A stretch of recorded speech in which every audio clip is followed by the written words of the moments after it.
So my name is Zoe Noble, and I work as a health coaching trainer at the West Suffolk Foundation Trust in Suffolk.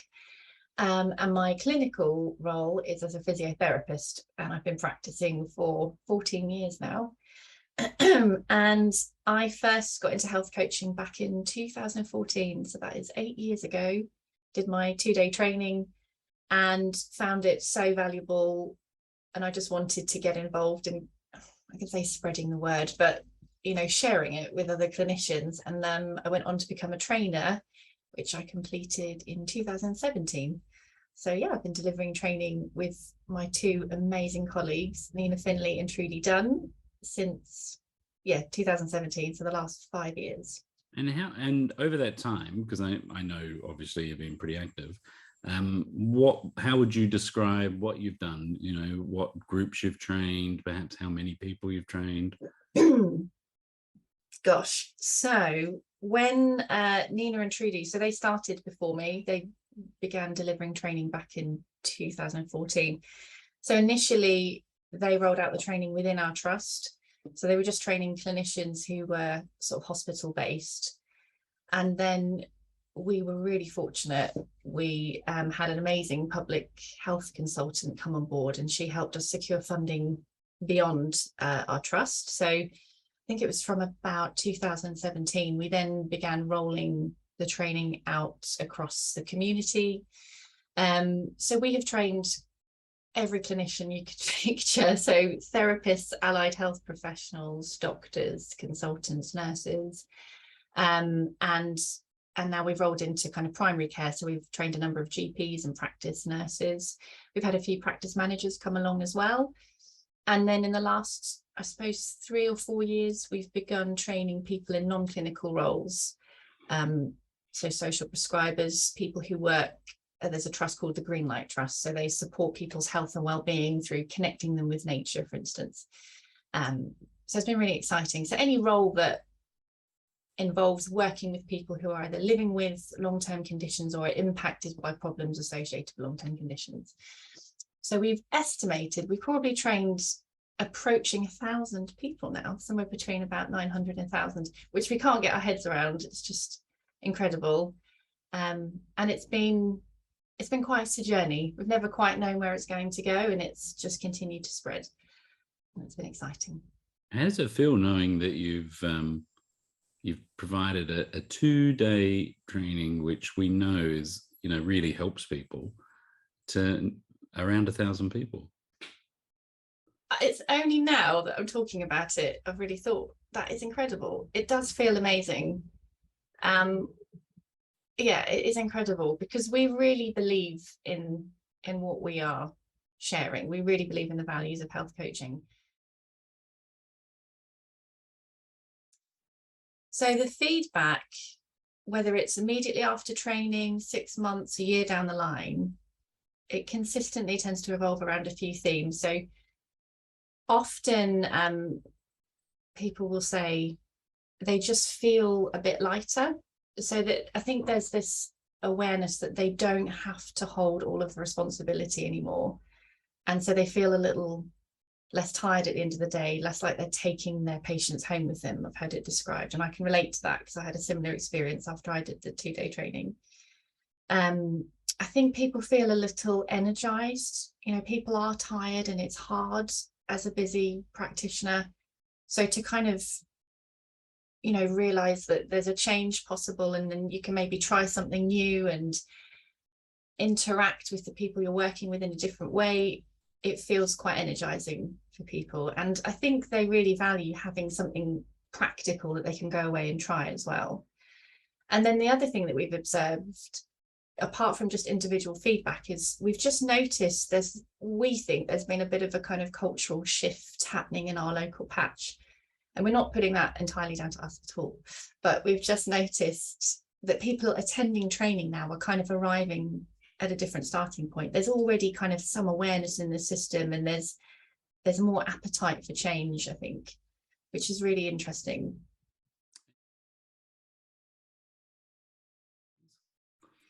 So I suppose our first observation was in our own physio department. We kind of noticed initially, you know, there was a handful of people who really ran with this stuff, and there were people who were a bit hesitant and some who were a bit resistant, which is completely normal and okay. And then just gradually over time, there was this kind of transformation in the culture within the therapies department, and you noticed either from people what they were telling you, or just even conversations you're hearing in the corridor or appraisals, that the conversation was just shifting. It's just a bit more of a kind of coaching mindset, and, you know, offering back, you know, what is it you think, rather than just telling. So that was kind of one we were quite involved in, because we're all physios, we're all within the department. We've also worked with groups like our local social prescribers, and our local leisure team, who are kind of health and wellbeing advisors. They felt it's really helped give them some just practical tools to start using and feel more confident. I think a lot of it has come down to confidence. So they kind of align with a lot of the values of the coaching when they join the call, but they feel like this is the first training that they've had that's actually given them the confidence to go away and have the sort of conversations that they'd like to have. And they fed back that they feel the dynamic has shifted a little bit, and they can feel that they're helping people in a more meaningful way, and that, you know, their participants are actually making some change and some progress. What do you reckon makes a difference for people? It's a bit of everything, but I think the biggest thing is the mindset. So there is something so powerful in, there's a few things I think. So there's recognizing that you don't have to hold on to all the responsibility for someone, and it's recognizing that we have kind of this old biomedical model, which is quite parent-child. And actually, when you can get it to more of an adult state, you can draw much more on people's resourcefulness. And there is something around the way that we are viewing the people that we are there to serve and who we're working with. And when people make that shift and actually see people as being resourceful and hold some belief in them, I think that is the most powerful ingredient. And we always say this, it's not how often you're using a technique. You know, that's such a small part of this. And you could use a technique in quite a transactional way, but it's the way we're showing up. And it's the mindset that we hold, and that can massively influence, I think, the dynamic and the conversations that you have.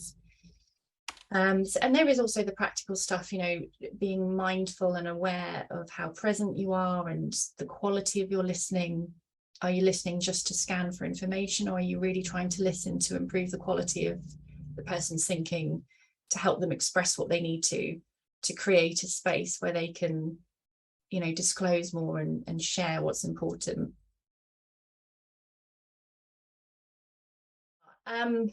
Absolutely have internal trainers, because I was thinking back to when I arrived for those first 2 days, like I was so ready for that training, but I did arrive a little bit cynical, expecting this is just going to be external people telling me some stuff about psychology. Do they really understand the pressures of what I'm going through?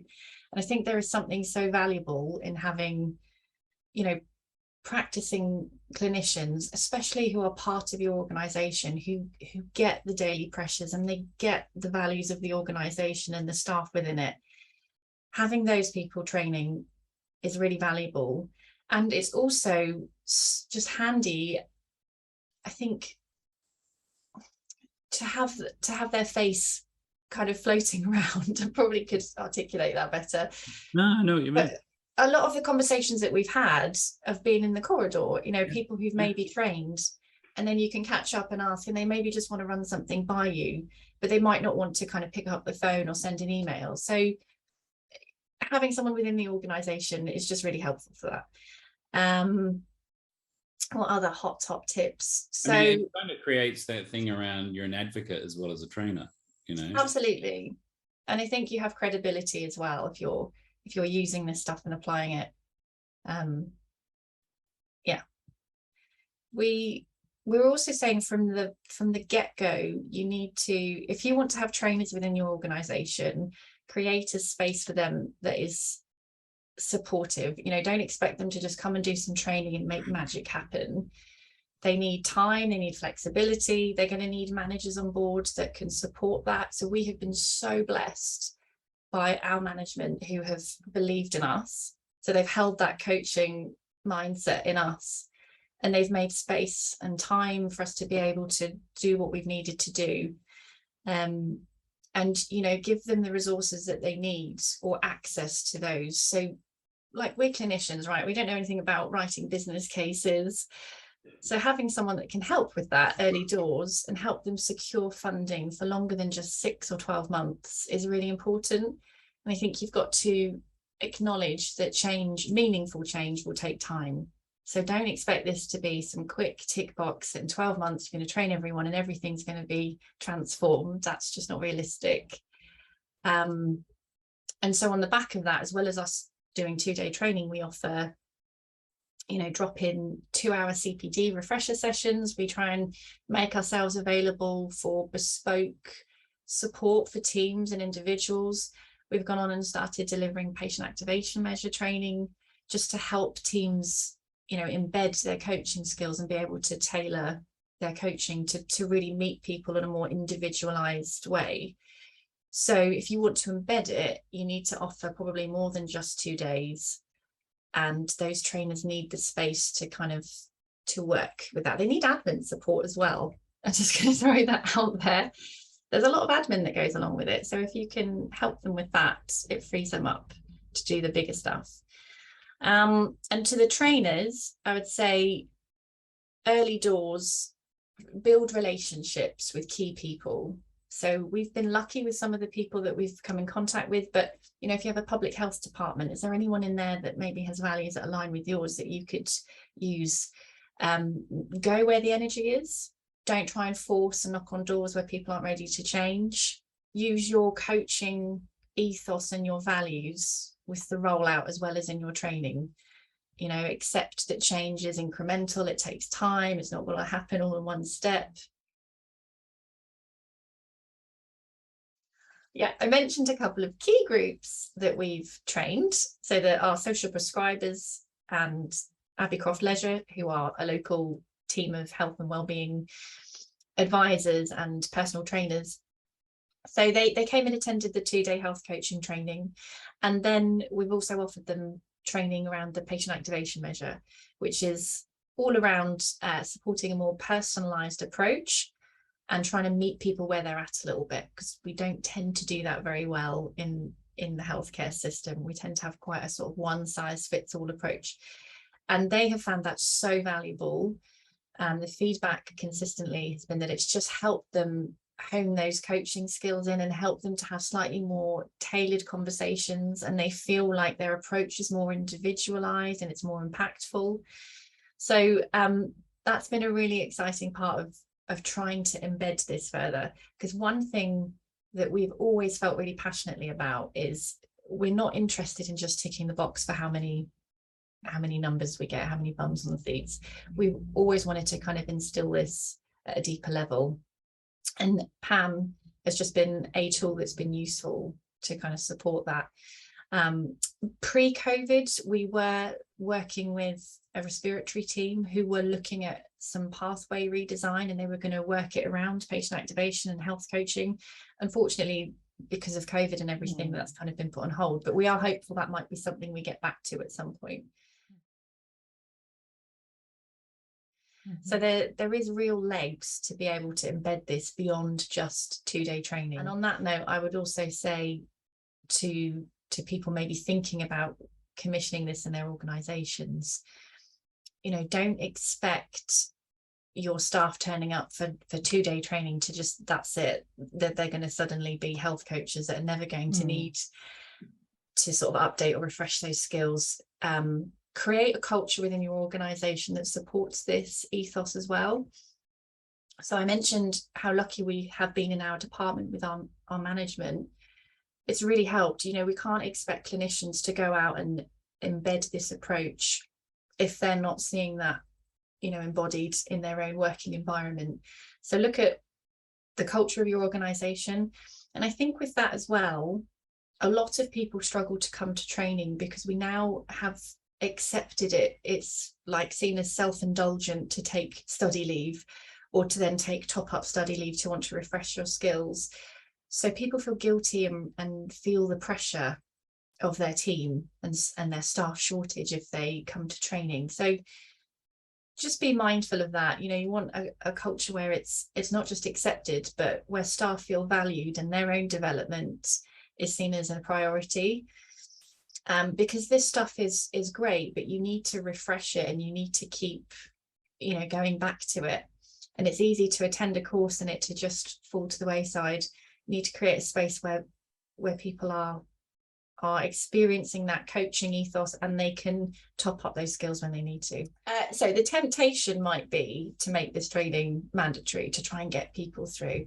We have never encouraged that. So one of the reasons being is if people are kind of sent on this sort of training and they're not really ready to go and it's not for them, it's, you know, they tend to arrive quite quiet, and it does impact the quality of the training and the learning for everyone else as well. So, you know, make it something that's encouraged when people feel ready. They'll come when they're ready. So yeah, we would never support making it mandatory. And that's just reminded me of something else. Stay connected and true to the material. So we've delivered 2-day training for 8 years. And in that time, countless people have asked us, you know, could you just shorten that to 1 day? Could you just make that half a day? It sounds great, but could you just kind of, clinicians are very busy. And we've always stayed, you know, true to the 2 days. It's designed and written in a very carefully considered evidence-based way. And who on earth would we be as physios to go tampering with that? So, you know, stay strong. Don't be nudged into kind of wanting to create a transactional little tick box that's nice, but it's not going to have the same level of transformation. People need that space to have the skills practice, to have the space to think. You know, you need that 2 days.